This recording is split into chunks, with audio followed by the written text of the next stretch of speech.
माझ्या महाराष्ट्रातील बांधवांनो, भगिनींनो आणि मातांनो, नमस्कार. जय महाराष्ट्र. साधारणतः मी एक महिन्यानंतर आपल्याला भेटतोय. गेल्या वेळेला भेटलो होतो तेव्हा मला वाटतं दुसऱ्या दिवशी 1 मे होता, म्हणजे आपला महाराष्ट्र दिन होता. आणि तिथपासून आजपर्यंत साधारणतः मे महिना आता संपला. 1 महिना झालेला आहे. 1 महिन्यामध्ये नेमके आपण कुठे आहोत, आपण काय केलेलं आहे, पुढे काय करायला पाहिजे, ही संपूर्ण माहिती देणं मला असं वाटतं हे माझं कर्तव्य आहे. आणि नाहीतरी आपलं नातं आता एक वेगळं निर्माण झालेलंच आहे. पहिल्या प्रथम मी आपल्याला सर्वांना खरोखर मनापासून धन्यवाद देतो आहे.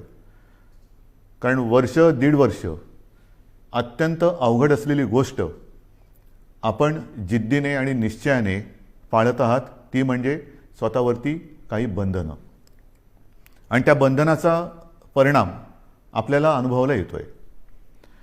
पुढे काही बोलण्याच्या आधी नक्कीच एक 8-10 दिवसापूर्वी जे एक वादळ, आता ही वादळाची नावं कोण ठेवतं, कसं ठेवतं, काही वेळेला त्याचे उच्चार कसे करायचे, हा सुद्धा एक मोठा प्रश्न असतो. पण ते वादळ हे आपल्या किनारपट्टीला स्पर्श करून गेलं. असं म्हटलं जातं की गेल्या काही दशकातलं सगळ्यात भीषण असं ते चक्रीवादळ होतं. आपण त्या मानाने सुदैवी ठरलो की आपल्याला ते स्पर्शून गेलं. पण गुजरातला मात्र पूर्ण ताकदीनिशी ते धडकलं.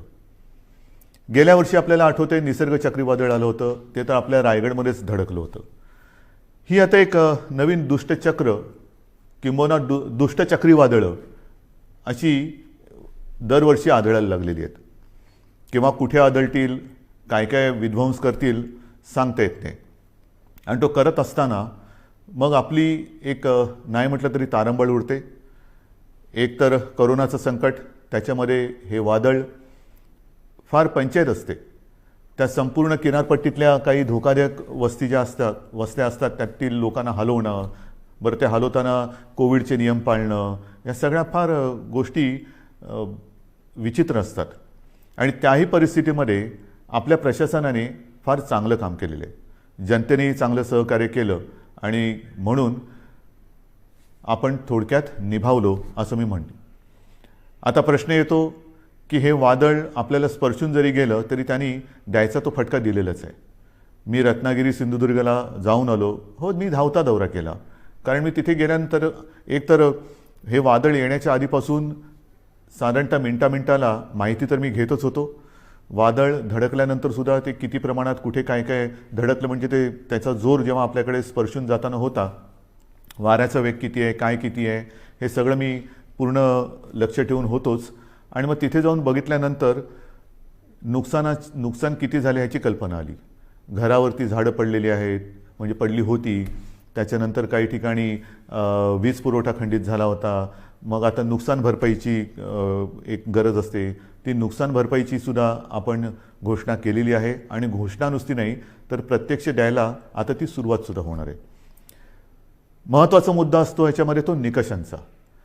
मधल्या काळामध्ये माननीय पंतप्रधानांसमवेत जी एक बैठक झाली होती, त्या बैठकीत मी सांगितलं होतं की अशा या आपत्त्या येतात. आपत्ती मागून आपत्ती कधीतरी येते, पण कधी अशी आपत्ती आली, हे चक्रीवादळ आलं, मग पूर येतो, अतिवृष्टी होते, दुष्काळ असतो, तेव्हा केंद्राचे काही निकष आहेत, ज्याला NDRF आणि SDRFच्या निकषाप्रमाणे मदत हे एक परिमाण मानलं जातं.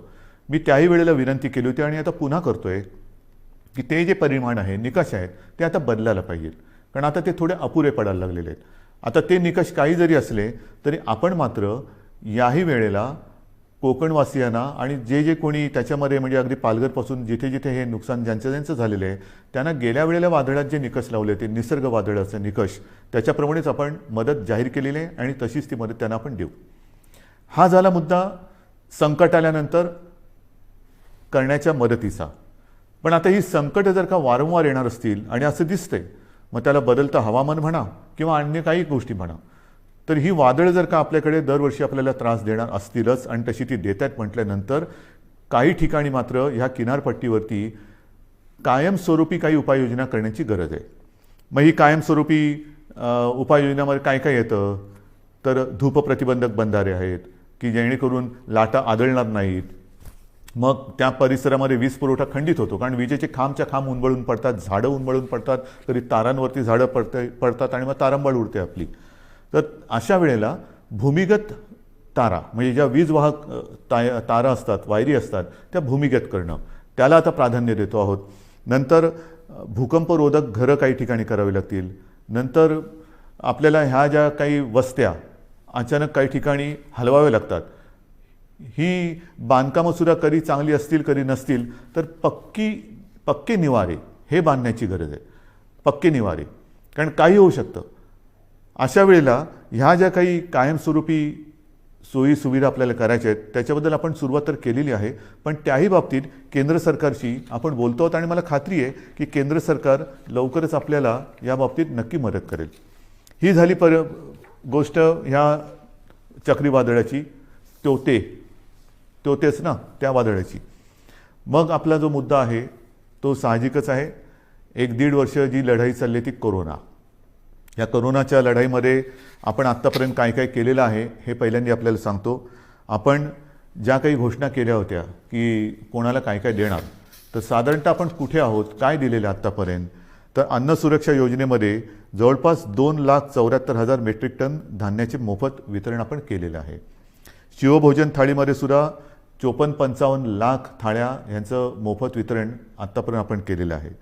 संजय गांधी निराधार, श्रावणबाळ, वृद्धापकाळ वेतन, विधवा निवृत्ती वेतन, दिव्यांग निवृत्ती यामध्ये जवळपास 850 कोटी रुपये लाभार्थ्यांच्या बँक खात्यामध्ये थेट जमा झालेले आहेत. 850 कोटी रुपये लाभार्थ्यांच्या खात्यात जमा झालेले आहेत. त्याच्यानंतर नोंदणीकृत बांधकाम कामगारांसाठी साधारणतः हे कामगार 10 लाखाच्या आसपास आहेत. त्यांना आपण 154 कोटी 95 लाख रुपयांचा निधी थेट त्यांच्या बँक खात्यात आपण जमा केलेला आहे. घरेलू कामगारांसाठी सुद्धा 34,42,000 रुपयांचा निधी हा जमा झालेला आहे त्यांच्या खात्यात. फेरीवाल्यांसाठी सुद्धा जवळपास ते अजून चालू आहे, ह्या सगळ्या गोष्टी अजून चालू आहेत. हे आत्तापर्यंत काय केले हे मी तुम्हाला सांगतोय. फेरीवाल्यांसाठी साधारणतः 52 कोटी रुपयांचा निधी आत्तापर्यंत आपण दिलेला आहे. आदिवासींसुद्धा आपण आत्तापर्यंत साधारणतः काही लाख रुपयांचा निधी त्यांच्या खात्यामध्ये जमा केलेला आहे, अजून तो चालू आहे. जिल्हाधिकारी यांना मी सुरुवातीलाच सांगितलं होतं की या काळामध्ये आपण 3300 म्हणजे 3,300 कोटी रुपयांचा निधी हा ह्या कोविड काळासाठी आपण त्यांच्यासाठी मंजूर केला होता, पण प्रत्यक्षात मात्र आत्तापर्यंत 3,865 कोटींचा निधी त्यांना आपण उपलब्ध करून दिलेला आहे. तर ह्या सगळ्या गोष्टी आपण ह्या संकटामध्ये सुद्धा न डगमगता पुढे करत चाललेलो आहोत की जेणेकरून आपलं राज्य, आपला महाराष्ट्र हा सुरक्षित राहायला पाहिजे आणि त्याचबरोबरीने त्याची आबाळसुद्धा होता कामा नये, गोरगरिबांची आबाळ होता कामा नये. याचं कारण आपल्याला सर्वांना माहिती आहे की निर्बंध लादल्यानंतर ते लादावे लागतात. फार त्याच्यासारखं वाईट काम असेल कोणतं असं मला वाटत नाही की लोकांवरती, जनतेवरती, आपल्या स्वतःच्या जनतेवरती निर्बंध लादणं. जी जनता आपल्यावरती प्रेम करते आहे, जी जनता आपल्याला आपलं मानते आहे, आपल्या घरातील एक मानते आहे, त्यांच्यावरती बंधनं लादणं यासारखं दुसरं कोणतेही कटू काम कोणाला करावं लागत असेल असं मला वाटत नाही. पण ते मला नाईलाजाने करावं लागते. आपल्या राज्याच्या आणि आपल्या सगळ्यांच्या जीवाच्या काळजीने आणि काळजीपोटी करावं लागते. बरं, आता ही त्याची तुम्हाला माहिती दिल्यानंतर साधारणतः आता काही जण असं म्हणत आहेत की आता लाट आहे ती खाली यायला लागलेली आहे, मग आता काय करणार, ही निर्बंध उठवणार का? तर याचीसुद्धा मला एक तुम्हाला माहिती देण्याची आवश्यकता वाटते की नेमकं आपण कुठे आहोत. एक गोष्ट नक्की की गेल्या वेळेला मी आपल्याशी बोललो होतो त्याच्यात आणि आत्तामध्ये खूप फरक पडलेला आहे, नक्कीच पडलेला आहे. म्हणजे जर आपण पाहिलं तर आत्ता साधारणतः आजची म्हणजे 30 मे आजची जी परिस्थिती आहे त्याच्यात आपल्याकडे आज 18,000च्या आसपास रुग्णसंख्या आहे सापडलेली. मात्र अजूनही जी रुग्णसंख्या आहे ती एक 2-5 दिवसापूर्वीचा जर का आकडा पाहिला तर गेल्या लाटेमध्ये जी एक सर्वोच्च, ज्याला आपण पीक म्हणतो, ती जी संख्या होती तिच्या बरोबरीत आहे. आता थोडीशी कमी होते आणि आपल्याला कल्पना आहे की त्यावेळेला जे शिखर आपण गाठलं होतं ते सणासुदीच्या नंतर गाठलं होतं. ह्यावेळेचं शिखर हे सणासुदीच्या आधी आलेलं आहे. म्हणजे सर्वोच्च म्हणजे जो उच्चांक आहे त्याचीसुद्धा तुम्हाला एक तुलनात्मक मी हे सांगणारच आहे. परंतु आत्ता जर बघितलं तर साधारणतः ते 19 सप्टेंबर 2020च्या सुमारास आपल्या राज्यामध्ये 24,886 रुग्ण होते एका दिवसात सापडणारे. आता 26 मेची जर का आकडेवारी पाहिली तर त्या 26 मेला म्हणजे 4 दिवसापूर्वी साधारणतः 24,752 एवढे रुग्ण आपल्याला आत्ता 4 दिवसापूर्वी आढळलेले आहेत. हे 4 दिवसापूर्वीची गोष्ट आहे. आज साधारणतः ती 18,000पर्यंत आलेली आहे. अजून आता नवीन व्यवस्थित आकडे येतील. म्हणजेच काय की अजूनही आपण म्हणावं तेवढं खाली आलेलो नाही. गेल्या वेळेला जे एक सर्वोच्च जे पीक ज्याला म्हणतो आपण जे गाठलं होतं आणि ते खालून वरती आलं होतं, यावेळेला ही जी संख्या आहे ती वरून खाली आलेली आहे. म्हणजे तीही आकडेवारी माझ्याकडे असणार, मी तुम्हाला देतो ती पण आकडेवारी. एक गोष्ट दिलासादायक नक्कीच आहे. बरं, त्याच्या आधी सक्रिय रुग्णसुद्धा सांगतो. सक्रिय रुग्ण त्या काळामध्ये साधारणतः 3,01,752 होते. 26 मेला आपल्याकडे सक्रिय रुग्ण 3,15,042 आहेत. म्हणजे बरोबरीमध्ये आत्ता आपण आलेलो आहोत गेल्या वेळेच्या उच्चांकावरती.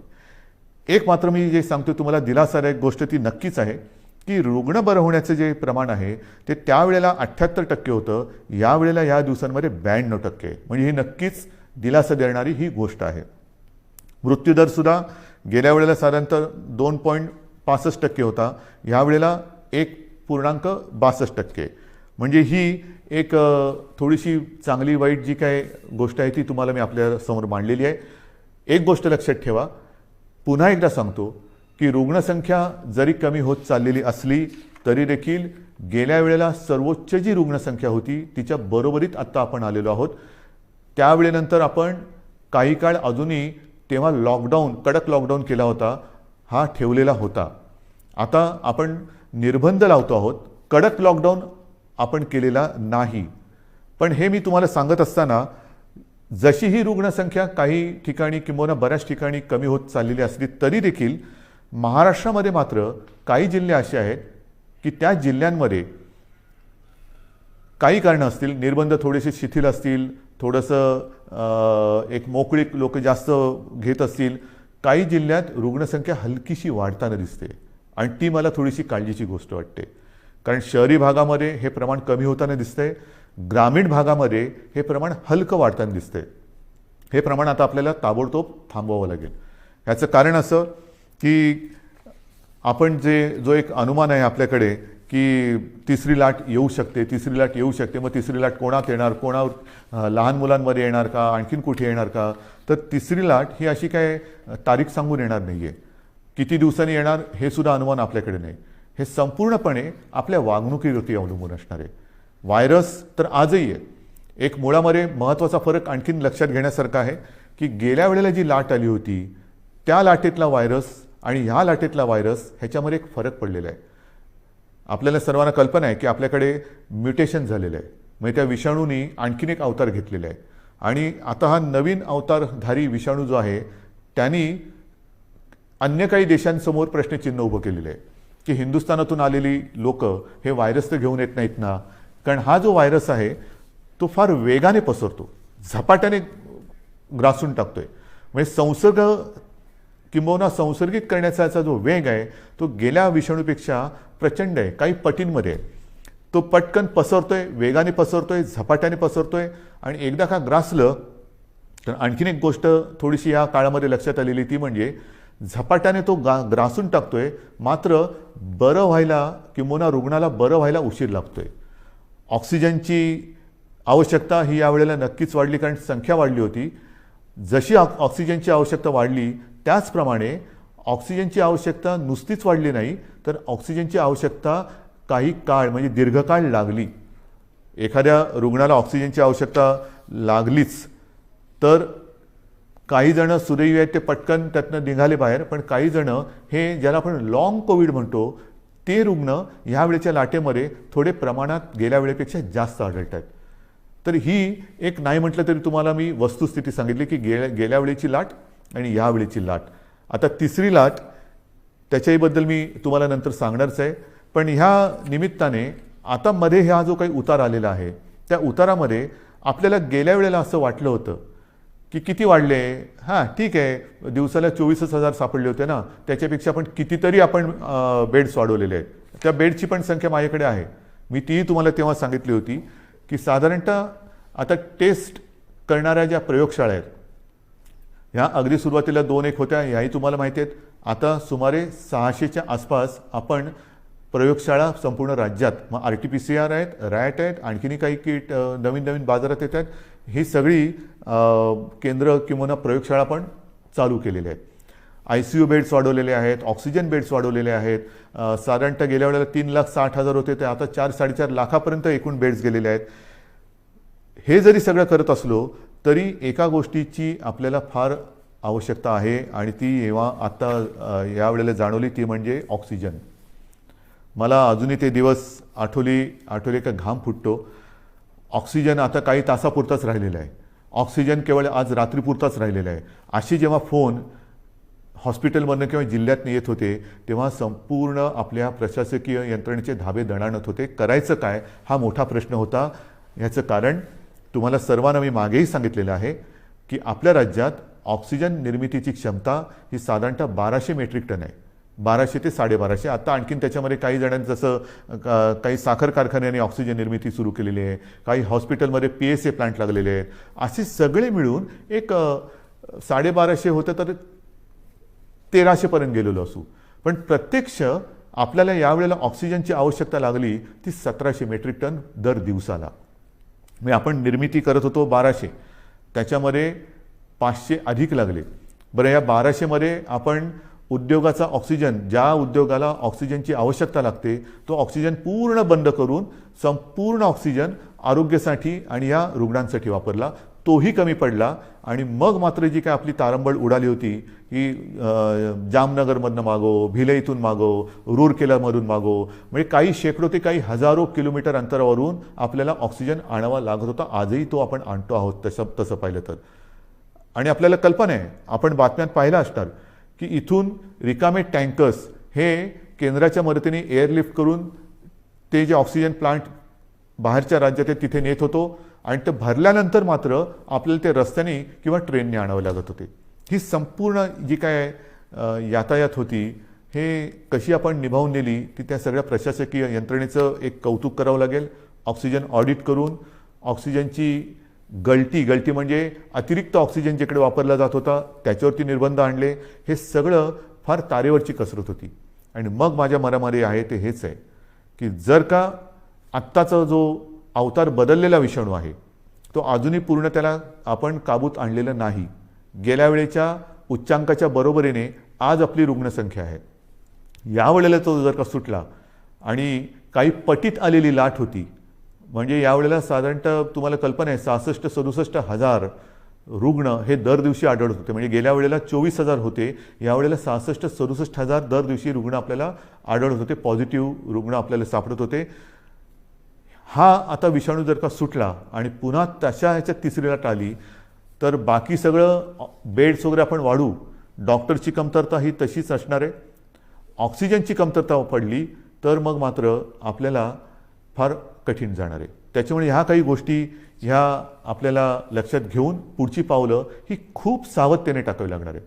बरं, हे कमी पडते की काय म्हणून ते आता नवीन आलेलं आहे म्युकॉरमायकोसिस, काळी फंगस. ही काळी जादू माहिती होती, काळी विद्या माहिती होती, आता काळी फंगस आलेली आहे. म्हणजे बुरशीसुद्धा, काळी बुरशी, म्युकॉरमायकोसिस. आता हा सुद्धा जो प्रकार आहे त्याच्यावरती सुद्धा आज साधारणतः आपल्या राज्यात 3-1 हजार रुग्ण त्याचे आहेत. ही काही साथ नाही आहे, पण त्याची कारणं ही सुद्धा आपल्या लक्षात आलेली आहे. आपल्या टास्क फोर्समध्ये त्यातले सुद्धा तज्ज्ञ डॉक्टर, मी गेल्या वेळेला सांगितलं आपल्या ठाण्याचे आशिष भूमकर, डॉक्टर आशिष भूमकर, त्यांचा समावेश केलेला आहे. असे त्या विषयातले तज्ज्ञ डॉक्टर आपण वेळोवेळी ह्या टास्क फोर्समध्ये घेतो आहोत, त्यांचं मार्गदर्शन घेतो आहोत आणि उपाययोजना, उपचार पद्धती कशी असायला पाहिजे, कशामुळे म्युकॉरमायकोसिस होतो. तर एक जे कारण त्यांनी सांगितलं ते म्हणजे साधारणतः या कोविडच्या काळात, म्हणजे ज्याला कोविड होतो, करोना होतो, त्या रुग्णामध्ये साखरेचं प्रमाण वाढतं. हा करोनाचा एक कदाचित साईड इफेक्ट असेल.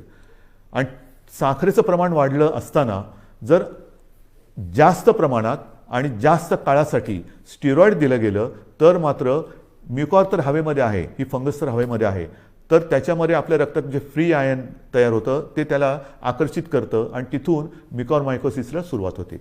मग हे कारण त्यांनी सांगितलं. आणखीन काही कारण आहे का? आणखीन काय करू शकतो. तर ह्या सगळ्या गोष्टी आपण डॉक्टरना सांगतो आहोत. याच्यामध्ये आणखीन एक गोष्ट नव्याने आपण केलेली आहे, ती म्हणजे नवीन एक संकल्पना मी मांडली आणि तिला ते यश येते. माझा डॉक्टर. माझा डॉक्टर. माझा डॉक्टर म्हणजे काय, आपल्याला सर्वांना माहिती आहे की आपल्या कुटुंबाला एक फॅमिली डॉक्टर असतो. काही सर्दी खोकला वगैरे काही झालं तरी आपण पटकन, डॉक्टर मला जरा खोकला आलाय काय करू, डॉक्टर मला कालपासून असंच होते काय करू. हा माझा डॉक्टर हा एक असतो. आणि ह्या डॉक्टरना आपल्या कुटुंबातील जवळपास सर्व सदस्यांच्या तब्येतीची एक माहिती असते. कोणाला कसली ॲलर्जी आहे, कोणाला काय होतं, काय औषध दिलं तर काय त्याला चालतं, काय दिलं तर चालत नाही. त्या डॉक्टरना मी आवाहन केलं. जवळपास काही हजार डॉक्टर, म्हणजे सगळे जर का पकडले तर लाखाच्या आसपास डॉक्टर्स, त्यांच्याशी जसा मी आपल्याशी संवाद साधतोय तसा संवाद त्यांच्याबरोबर साधला आपल्यासोबतच्या तज्ज्ञ डॉक्टरांना घेऊन. आणि हे सगळे वाड्या वस्त्यांमधले डॉक्टर आहेत, पाड्यांमधले डॉक्टर आहेत, अगदी आपल्या गल्लीतले डॉक्टर असतील, आपल्या सोसायटीमधले डॉक्टर असतील. ह्या सगळ्या डॉक्टरना मी आता आवाहन केलं. त्यांनीसुद्धा प्रतिसाद दिलेला आहे. ह्याचं कारण असं की आता पावसाळा येतोय. पावसाळ्याचे साथीचे आजार ते तर आहेत आणि त्याच्यात कोरोना. तुम्हाला कल्पना आहे की लक्षणं तीच आहेत. सर्दी खोकला ताप, घसा बसणं, घसा दुखणं, इतर पोट बिघडणं. आता हा नेमका रुग्ण ओळखणं हे फार मोठं काम आहे. कोविड आणि नॉन कोविड. पहिल्यांदा आपण कोणाकडे जातो, माझ्या डॉक्टरकडे, आपला डॉक्टर. आणि ह्या डॉक्टरची भूमिका आहे फार मोलाची आहे. कारण दोन गोष्टी आपल्याला आढळल्या की काही म्हणजे 70-75% कोविडग्रस्तांना कोणतीही लक्षणं नसतात. चांगली गोष्ट आहे. आणि तरी देखील कोविड पॉझिटिव्ह आहे म्हणून घाबरून अशी लोक हॉस्पिटलमध्ये जातात. मग आपण असं म्हणतो की अरे ह्यांना खरंच काही गरज नाही आहे. काही वेळेला तर कसल्या औषधाची गरज नसते. काही लोक असेच बरे होतात. पण ती लोक, असे रुग्ण हॉस्पिटलमध्ये बेड्स घेऊन बसतात आणि ज्यांना गरज असते त्यांना बेड्स मिळत नाहीत. मग आपण त्यांना विनंती करतो की ताई, दादा, कोणी असतील, काका, तुम्हाला हॉस्पिटलमध्ये राहण्याची गरज नाही हो. तुम्ही घरच्या घरी जर शक्य असेल तर विलगीकरणात राहा की जेणेकरून तुमच्या कुटुंबियांना कोरोनाचा त्रास होणार नाही. पण जर का नसेल तर मग आपलं सरकारी जी काही क्वारंटाईनची सोय केलेली आहे त्याच्यामध्ये राहा. मात्र हॉस्पिटलमध्ये तुम्हाला राहण्याची गरज नाही. मग हे एका बाजूला असताना दुसऱ्या बाजूला आपण काही वेळेला म्हणतो की अरे मृत्यूदराचं काय, मृत्यूदर कसा कमी करायचा. मग त्याचं कारण असं येतं की रुग्ण उशिरा हॉस्पिटलमध्ये आला, घरच्या घरी त्याने अंगावर काढलं, दुर्लक्ष केलं, आला तो सिरियस झाला होता, त्याला आपण वाचू शकलो नाही. आणि मग तिथे ही महत्त्वाची भूमिका ही ह्या कुटुंबाच्या डॉक्टरनी करायचं आहे, माझ्या डॉक्टरनी, की हे नेमकं ओळखायचं कसं.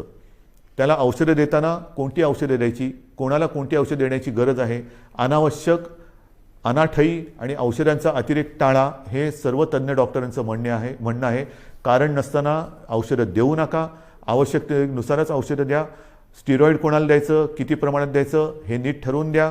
आणि घरी किंवा आपल्या विलगीकरण कक्षामध्ये सरकारच्या किंवा महापालिकांच्या एखादा रुग्ण जर का उपचार घेत असेल तर त्याला नेमकी कोणती लक्षणं आहेत की ते लक्षण दिसल्याबरोबर त्याला हॉस्पिटलमध्ये आणलं पाहिजे की जेणेकरून त्याला हॉस्पिटलमध्ये यायला उशीर होणार नाही आणि त्याचा जीव आपण वाचू शकू.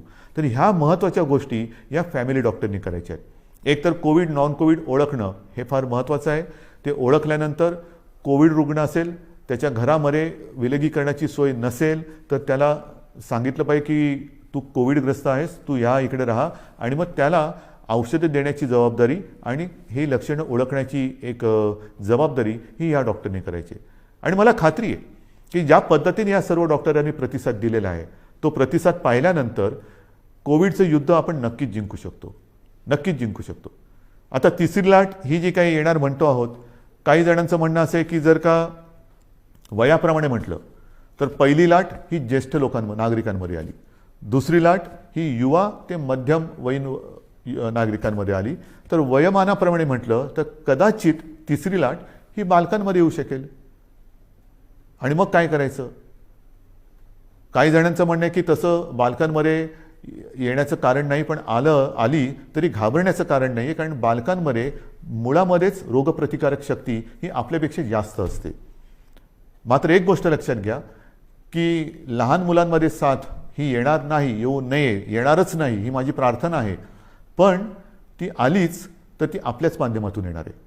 जशी आपण एक काळजी घेत होतो की आपल्यामुळे आपल्या घरातील ज्येष्ठांना ह्याचा संसर्ग होऊ नये, तशीच काळजी आता आपण घ्यायला पाहिजे की आपल्यामुळे आपल्या घरातील लहान मुलांना ह्याचा संसर्ग होता कामा नये. तर ही जर का काळजी आपण घेतली तर मला असं वाटतं आपण आपल्या बालकांना आणि आपल्या घराला सुरक्षित ठेवू शकतो. पण तरी देखील ही शक्यता लक्षात घेऊन महाराष्ट्रातल्या तज्ज्ञ बालरोग तज्ज्ञांचा सुद्धा मी टास्क फोर्स म्हणजे कृती दल तयार केलेलं आहे. डॉक्टर सुहास प्रभू हे त्यांच्या अध्यक्षतेखाली ही मी कृती समिती किंवा कृती दल तयार केलेलं आहे. त्यांच्याबरोबर सुद्धा माझ्या चर्चा सुरू आहेत. महाराष्ट्रातील सगळ्या बालरोग तज्ज्ञांची सुद्धा एक बैठक घेऊन झालेली आहे. त्यात सुद्धा काही हजार बालरोग तज्ज्ञ हे सामील झालेले आहेत. संपूर्ण सज्जता ही प्रत्येक जिल्ह्यात आपण करतो आहोत. कुठेही सरकार म्हणून आपण कमी पडत नाही आहोत. सगळ्या सोयी सुविधा ज्या ज्या काही करण्याच्या गोष्टी आहेत त्या आपण करतो आहोत. मग महत्त्वाचा आणखीन एक प्रश्न येतो, तो म्हणजे लसीकरण. याची सुद्धा मी तुम्हाला कल्पना दिलेली आहे की साधारणतः 45 वरील वयोगटातील नागरिकांच्या लसीकरणाची जबाबदारी ही केंद्राने घेतलेली आहे. मात्र 18 ते 44 ह्या वयोगटातील नागरिकांची लसीकरणाची जबाबदारी ही राज्याने घ्यायची आहे आणि आपलं राज्य समर्थ आहे.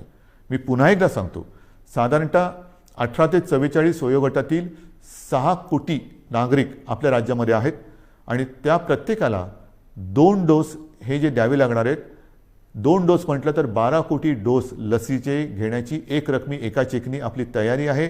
आणि जसजसा पुरवठा वाढेल तसतशी आपण लसीकरणाची प्रक्रियासुद्धा वेगात करू, क्षमता अधिक वाढू, 24 तास आपण ती चालू ठेवू आणि लवकरात लवकर या वयोगटातील नागरिक आपण सुरक्षित करू. मात्र त्याला एक मर्यादा आहे. आपली क्षमता आहे पण त्याला एक मर्यादा आहे. क्षमता मी सांगितली, मर्यादा साहजिकच आहे. लसीकरणासाठी लागणारी लस आणि त्याची उत्पादन क्षमता, अजूनही उत्पादन क्षमता आपल्याकडे ज्या लसी निर्माण होत आहेत त्यांची तेवढी झालेली नाही. जे काय मला सांगितलं गेलं होतं त्याच्याप्रमाणे जून महिन्यापासून ह्या पुरवठ्यामध्ये वाढ होईल आणि तो पुरवठा सुरळीत होईल असं मला साधारणतः मे महिन्यात सांगितलं गेलं होतं. मे तर आता संपलेला आहे. आपल्याला लस नाही म्हटलं तरी प्रमाण हळूहळू वाढतं आहे. जसजसं हे प्रमाण वाढेल तसतसं आपण आपल्या या लसीकरणाचा वेगसुद्धा वाढवणार आहोत. आता या महिन्यामध्ये जेवढ्या लसी येतील त्या जास्तीत जास्त लसी आपण घेणार आहोत आणि तेवढ्या सर्व नागरिकांना आपण सुरक्षित करणार आहोत. आजपर्यंत साधारणतः 2 कोटीच्या वर म्हणजे 2.25 कोटी नागरिकांचं आपण लसीकरण केलेलं आहे. म्हणजे 12 कोटी जनतेत साधारणतः 2.25 कोटी नागरिकांना आपण लसीकरण केलेलं आहे. दुसरा डोस, पहिला डोस मधल्या काळामध्ये थोडीशी पंचायत झाली होती पण ती सुद्धा आपण करतोय, कारण ज्यांना पहिला डोस दिला त्यांच्यासाठी दुसरा डोस उपलब्ध नव्हता. मग आपण ते थोडंसं सांभाळून घेतलं आणि त्याकरता मधल्या काळात आपल्याला 18 ते 44 या वयोगटातील नागरिकांचं लसीकरण थोडा काळ स्थगित करावं लागलं होतं. लवकरच ते पुन्हा जोमाने आपण सुरू करणार आहोत. तर ही एक लसीकरणाची परिस्थिती आहे. उच्च शिक्षणासाठी जे परदेशी जाऊ इच्छितात त्या विद्यार्थ्यांसाठी सुद्धा आपण लसीकरणासाठी एक वेगळी सोय केलेली आहे, कारण त्यांचं टाईम टेबल हे वेगळं आहे. तिथल्या टाईम टेबलप्रमाणे तिथे त्यांना जर का पोचायचं असेल तर त्यांच्यासाठी सुद्धा आपण ती तशी सोय केलेली आहे. तर ह्या एक एक गोष्टी मी तुम्हाला सांगत जातोय. आता नेमकं असं आहे की ह्या सगळ्या गोष्टी चालू असताना विषय येतो तो आपला शिक्षणाचा, कारण शिक्षण हा सुद्धा एक महत्त्वाचा घटक आहे. याही बाबतीत आपल्याला कल्पना आहे की 10वीच्या परीक्षांच्या बाबतीत आपण निर्णय घेतलेला आहे की यावर्षी 10वीच्या परीक्षा न घेता त्याच्यासाठी सुद्धा आपण एक मूल्यांकन करून 10वीच्या विद्यार्थ्यांना आपण त्याप्रमाणे पास करणार आहोत. 10वीचा तर निर्णय घेतला, 12वीचं काय करणार? कारण 12वीचा सुद्धा निर्णय घ्यावा लागेल. तर 12वीच्या बाबतीत सुद्धा आपण एक आढावा घेतो आहोत. त्याच्या बाबतीत सुद्धा एक पद्धत काय ठरवता येईल ती सुद्धा आपण ठरवून लवकरात लवकर हाही निर्णय आपण घेणार आहोत. पण मला एक गोष्ट अशी वाटते की जशी 12वीची परीक्षा आहे की ज्या 12वीच्या परीक्षेवरती पुढचं शिक्षण अवलंबून असतं, मग नीटची परीक्षा असेल, इंजिनिअरिंगची असेल, आणखीन कसली असेल, इतर राज्यात जाऊन शिकण्याची वेळ येते. तर त्याकरता थोडं एक केंद्राने सुद्धा धोरण ठरवायला पाहिजे. ही परिस्थिती संपूर्ण देश नव्हे जग ग्रासून टाकणारी ही परिस्थिती आहे. 100 वर्षापूर्वी अशी परिस्थिती आली होती आणि त्याच्यानंतर ही परिस्थिती जिला आपण तोंड देत आहोत. तर ज्या परीक्षांचं महत्त्व इतर पुढच्या आयुष्यावरती परिणाम करणारं आहे, भवितव्य त्याच्यावरती अवलंबून आहे. मी माननीय पंतप्रधानांना गेल्या वर्षी एक विनंती केली होती, तीच आज आपल्या माध्यमातून करतोय. कदाचित मी पत्र पण लिहायचे असेल तर पत्र लिहीन, बोलायची आवश्यकता असेल तर बोलीन सुद्धा, की काही वेळेला हे जे निर्णय आहेत ते सर्व देशासाठी त्याचं एक धोरण असलं पाहिजे, की 12वीची परीक्षा आहे, काय करायला पाहिजे, आणखीन काही परीक्षा असतील तर देशात त्याचा जर का एक पडसाद उमटणार असतील तर देशासाठी एक धोरण असायला पाहिजे. शैक्षणिक धोरण हे एक असायला पाहिजे. हा निर्णय हा केंद्राने एक घ्यायला पाहिजे. केंद्राने एक थोडंसं आम्हाला मार्गदर्शन करायला पाहिजे. 10वीचा निर्णय आम्ही घेतला, 12वीचं पण आम्ही घेणार आहोत, पण तो निर्णय देशभर सारखा पाहिजे. नाहीतर एखाद्या राज्यामध्ये समजा ही परिस्थिती आटोक्यात असली तर तिकडे परीक्षा होते, एखाद्या राज्यामध्ये परिस्थिती आटोक्याच्या बाहेर असेल तर परीक्षा होणार नाही. विद्यार्थ्यांचं नेमकं भवितव्य काय, तर त्याच्यात सुद्धा एक समानता असली पाहिजे. ठीक आहे, काही वेळेला राज्यांच्या परिस्थितीनुसार, जसं मी तुम्हाला सांगितलं की आज सुद्धा आपल्या राज्यामध्ये काही जिल्ह्यामध्ये परिस्थिती कोविडची आपण काबूत आणलेली आहे, काही मात्र ठिकाणी थोडीशी अजूनही वाढते आहे. असं काही राज्यांमध्ये आहे. काही राज्यांची परिस्थिती चांगली आहे, काही राज्यांमध्ये अजूनही वाढते, काही राज्य तसे स्थिर आहेत. तर धोरण मात्र एक असायला पाहिजे. आणि मी माननीय पंतप्रधानांना एकदा पुन्हा विनंती करणार आहे. पण त्याचबरोबरीने या गोष्टी ज्या आपण बघतो आहोत की साधारणतः लाटांमागून लाटा येत आहेत, मग काय करायचं. ऑफिसच्या बाबतीत जसं मी म्हटलं की वर्क फ्रॉम होम, तसंच शिक्षणाच्या बाबतीत सुद्धा काही क्रांतिकारक निर्णय आपल्याला घेण्याची गरज आहे. की काय करता येईल, अजूनही हे नेटवर्किंग कसं करता येईल, केबलिंग कसं करता येईल, की मुलांना सुद्धा जर का हा लॉकडाऊन किंवा कोविड अजून काही महिने काही काळ चालला, आपल्याला असं वाटलं होतं की 2020 हे वर्ष कोविडग्रस्त म्हणून होईल आणि 21मध्ये सगळी दारं उघडतील, तर झालं भलतंच. 20पेक्षा अधिक मोठ्या प्रमाणावर ती लाट आली आणि ती लाट आल्यानंतर सणासुदीला अजून सुरुवात व्हायची, त्याच्या आधी ही मोठी लाट आली. पुढे कसं जायचं हा एक प्रश्न आहे. तो प्रश्न सोडवताना शिक्षणाचा प्रश्न कसा सोडवायचा, शिक्षण चालू राहिलं पाहिजे, तर त्याच्यासाठी शिक्षणामध्ये सुद्धा काही क्रांतिकारक निर्णय घेण्याची आवश्यकता आहे. आणि त्याही बाबतीमध्ये आपण निर्णय घेत आहोत, काही योजना तयार करतो आहोत.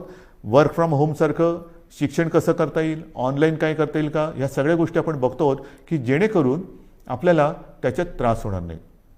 जसं मी तुम्हाला सांगितलं की तिसऱ्या लाटेची तयारी करताना मी गेल्या महिन्यामध्ये काही उद्योगपतींची बैठक घेतली होती, याही आठवड्यात मी घेणार आहे. की लॉकडाऊनसारखी परिस्थिती निर्माण झाली तरी देखील अर्थचक्र फिरलं पाहिजे. आणि अर्थचक्र फिरण्यासाठी उद्योगधंद्यांनी काय करायला पाहिजे, कामगारांची व्यवस्था कशी केली पाहिजे, ह्या जशा काही गोष्टी करायच्या आहेत तशाच काही गोष्टी आपल्याला शिक्षणासाठी सुद्धा कराव्या लागणार आहेत. आणि ह्या सगळ्या गोष्टी करत असताना आपल्याला सर्व काही हळूवारपणाने पूर्वपदावरती आणावंच लागेल. एक एक एक एक गोष्ट नाही तर प्रत्येक वेळेला कोरोना वाढला की लॉकडाऊन करा, कोरोना कमी झाला की कुलूप उघडा, म्हणजे मला फक्त तेवढंच एक चावीवाल्याची भूमिका करावी लागली. अशी एकदा चावी फिरवा, अशी एकदा चावी फिरवा, हे काय काम आवडणारं काम नाही आहे. आपल्याला कोविडसोबत राहायचं नाही तर कोविडवरती मात करायची आहे. आणि म्हणून मला असं वाटतं की काही गोष्टी ह्या आता आपल्याला जाणीवपूर्वक कराव्या लागतील. मधल्या काळामध्ये एक थोडीशी शिथिलता आणण्याचा आपण प्रयत्न केला. ती शिथिलता, त्याचे दुष्परिणाम ते सुद्धा आपण बघितलेले आहेत. आणि मग काही गोष्टी ह्या आपल्याला अंगीकाराव्याच लागतील. ज्या 3 गोष्टी सातत्याने सांगतो, मास्क वापरा, हात धुवा, अंतर ठेवा, त्याबरोबरीने आपल्याला काही मोहिमा, जसं माझे कुटुंब माझी जबाबदारी, ही मोहीम आपण राबवली, यशस्वीपणाने राबवली, त्याचाही चांगला परिणाम आपल्याला मिळाला. आता पुढे काय करायचं, मला असं वाटतं जर का आपण ठरवलं, आणि आपण ठरवू शकतो, हे जे काही आपण नियंत्रण आजसुद्धा दुसऱ्या लाटेवरती आपण आणलेलं आहे, आज सर्वत्र देशात आणि परदेशात सुद्धा महाराष्ट्राचं कौतुक होते, महाराष्ट्र सरकारचं कौतुक होते. पण हे कौतुक केवळ सरकारचं नाही तर आपलं आहे, मायबाप जनतेचं आहे. सरकार काय करणार, सरकार नियम लावेल, सरकार बंधनं टाकेल, पण जनतेने जर का सहकार्य नाही केलं तर कोणतेही सरकार यशस्वी होऊ शकत नाही. तर आत्ताचं हे नियंत्रण आहे, आत्ताचं जे काही नाही म्हटलं तरी आपण, मी यश अजून म्हणत नाही पण नियंत्रणच म्हणू, हे संपूर्णपणे आपलं श्रेय आहे, माझ्या माता भगिनींचं आणि बांधवांचं श्रेय आहे. आपण सहकार्य केलं नसतं तर कोविडचा लढा आज दुसऱ्या वेळेला आपण काबूत आणू शकलो नसतो. अजून तो संपलेला नाही, पण मला खात्री आहे तुम्ही जिद्दी आहात, तुम्ही लढवय्ये आहात. तुम्ही एकदा जर का मनात आणलं तर ते तुम्ही करू शकता. आणि म्हणून मी तुम्हाला एक गोष्ट आणखीन सांगणार आहे की जसं माझे कुटुंब माझी जबाबदारी आपण एक मोहीम राबवली, मी जबाबदारी मोहीम राबवली, तसं जर का प्रत्येकाने ठरवलं, कारण मी आपल्याला बोललोच की आता शहरी भाग आणि ग्रामीण भागामध्ये ही लाट वाढते आहे. थोडं लाट म्हणजे थोडीशी रुग्णवाढ होते. शहरांमध्ये आता नाही म्हटलं तरी बऱ्यापैकी नियंत्रणात आहे. पण शहरं काय आणि गाव काय, प्रत्येकाने जर का ठरवलं की मी माझं गाव करोनामुक्त करीन, करोनामुक्त गाव आपण नाही करू शकत. करोनामुक्त गाव जर प्रत्येक नागरिकाने जर ठरवलं की माझं घर मी करोनामुक्त ठेवीन, माझं घर करोनामुक्त, सगळ्यांनी ठरवलं माझं घर करोनामुक्त, तर ती वस्ती करोनामुक्त झाली.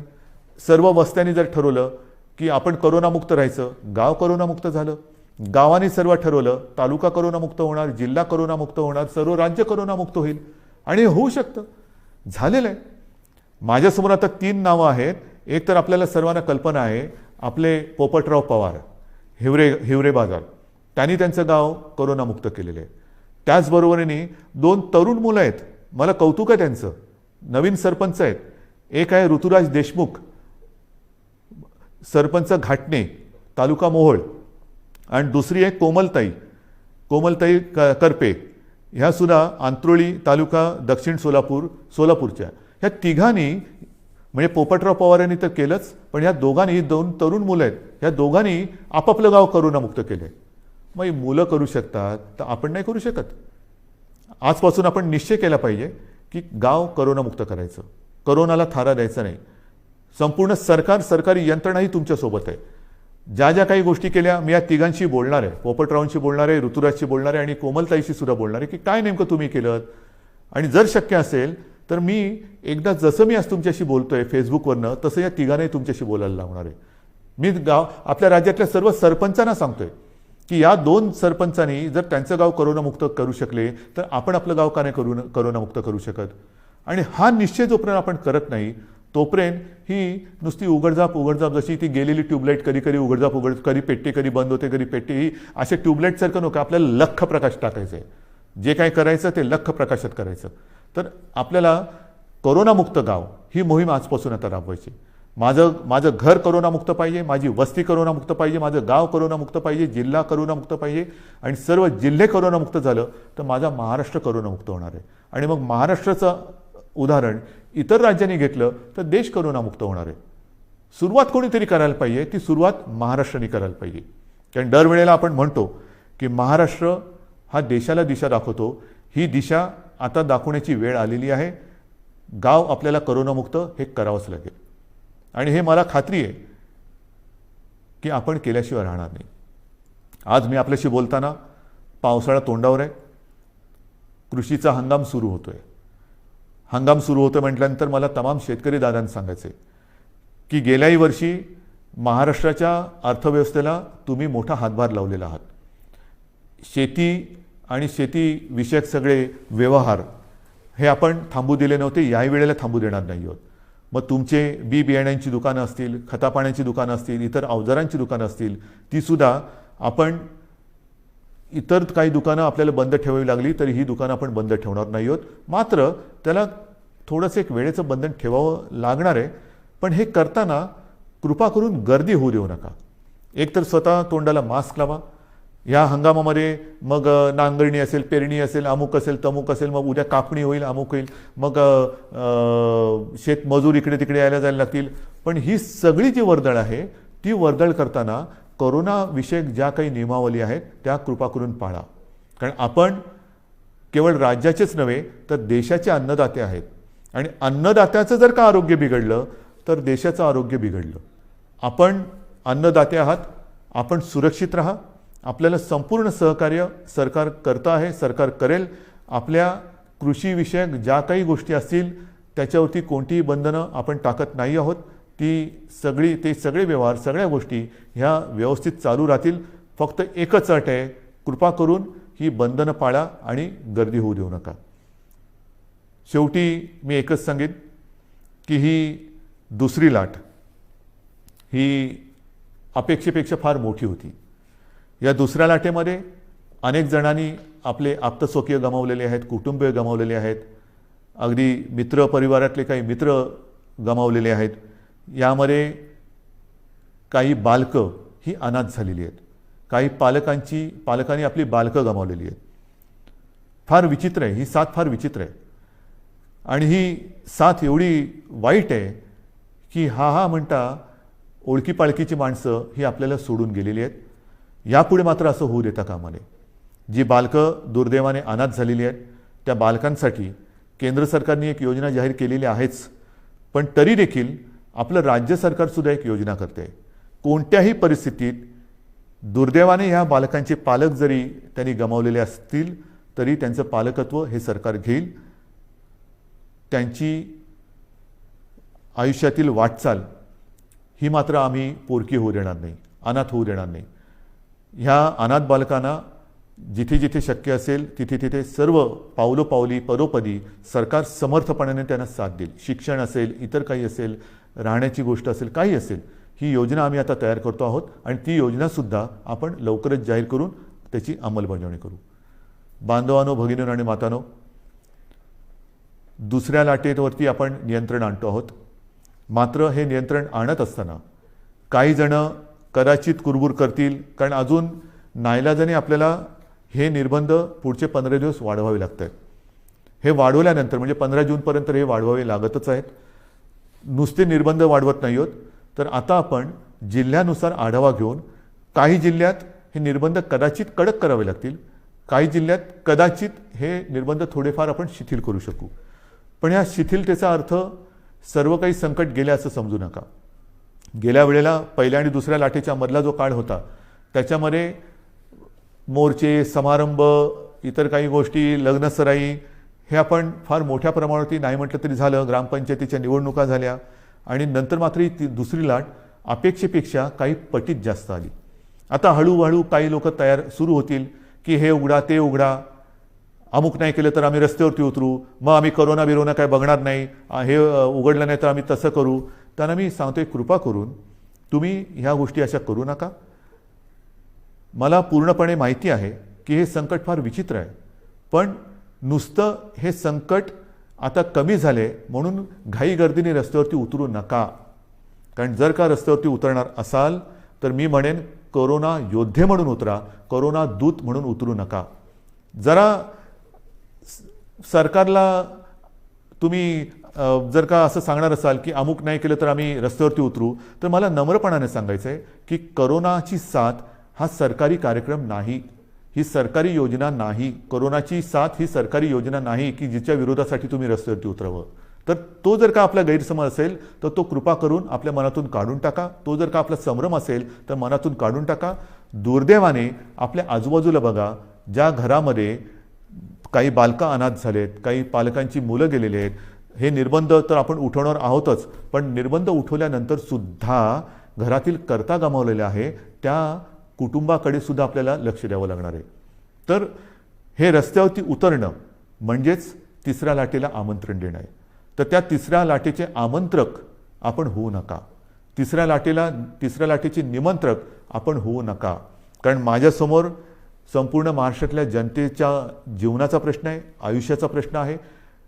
मी पुन्हा एकदा सांगतो, हे निर्बंध लादणं यासारखं कटू काम दुसरं कोणतं असूच शकत नाही, पण मात्र हे आपल्या आरोग्य व्यवस्थेचं प्रमाण बघून आपल्याला या गोष्टी कराव्या लागतात. अजूनही ऑक्सिजनची व्यवस्था आपण वाढवतोय. मिशन ऑक्सिजन हा एक कार्यक्रम घेतला आहे, जरूर घेतला आहे. काही ठिकाणी आपण प्लांट्स लावायला सुरुवात केलेली आहे, पण छोटे, मध्यम आणि मोठे असे प्लांट लावायला साधारणतः 3 महिने ते 18 महिन्यापर्यंत हा कालावधी लागू शकतो आहे. तो लक्षात घेता आपल्याला फार हळुवारपणाने एक एक गोष्टी या उघडत जाव्या लागणार आहेत. आणि म्हणून आजपर्यंत आपण जसं सहकार्य केलं तसंच सहकार्य साहजिकच आहे. हे आपल्यासाठी, आपल्या प्रियजनांसाठी, आपल्या मित्रपरिवारासाठी, आप्तसोक्यांसाठी हे मला अपेक्षित आहे. मी अधिक नुसतं निर्बंध लादायचे म्हणून लादणाऱ्यातला नाही, हे पुन्हा एकदा नम्रपणाने सांगतो. मात्र काही वेळेला हा बदललेला विषाणूचा अवतार बघून आपल्याला फार हळुवारपणाने हे निर्बंध उघडावे लागतील. विशेष म्हणजे तिसरी लाट जर का काही तज्ज्ञांच्या मते मुलांमध्ये येणार असेल तर पुन्हा हा काळ शाळा सुरू होण्याचा आहे. हाही एक विचार आपल्याला करावा लागणार आहे. या सगळ्या गोष्टीचा विचार करून तिसऱ्या लाटेचा प्रभाव किंबहुना तिसरी लाट येऊच नये त्याच्यासाठी प्रयत्न करणं गरजेचं आहे. आणि मला खात्री आहे, मी पुन्हा एकदा सांगतो की करोनामुक्त गाव ही योजना जर का आपण सफल केली तर तिसरी लाट आपण येऊच देणार नाही. कारण 2 वेळा आपण हे करून दाखवलेलं आहे. पहिली लाटसुद्धा आपण नियंत्रणात आणून दाखवली, दुसरी लाटसुद्धा आपणच नियंत्रणात आणून दाखवली. आता 2 वेळेचा अनुभव लक्षात आल्यानंतर काय केल्यानंतर काय होतं, त्याच्यामुळे काय करावे आणि काय करू नये हे आपल्याला चांगलं कळलेलं आहे. आणि ते कळल्यानंतर मला खात्री आहे सगळ्यांनी जर का जिद्दीने ठरवलं की माझं घर मी करोनामुक्त करेन, माझं गाव मी करोनामुक्त करेन, माझा जिल्हा करोनामुक्त करेन, माझं राज्य करोनामुक्त करेन, हा जर का निर्धार आपण केला तर तिसरी लाट आपण येऊ देणार नाही आणि ती येऊ देऊ नका अशी एक विनंती करून तूर्त मी आपली रजा घेतो. धन्यवाद. जय हिंद, जय महाराष्ट्र.